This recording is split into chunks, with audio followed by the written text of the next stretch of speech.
Hey guys, today I'm going to tell you how to enable and disable HDR in Windows 11.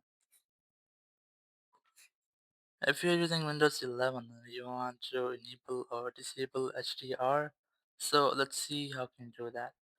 You just have to simply open your settings app. Just click on the start button and then click on settings to open settings.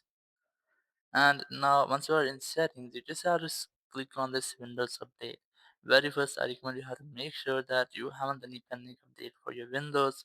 Or if you might get any update here, you just have to try to update your Windows. And after updating your Windows, you have to go to the System tab. Just click on System, then click on Display.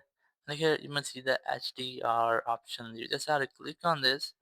And here, if your display is capable for HDR, so you can easily enable that here.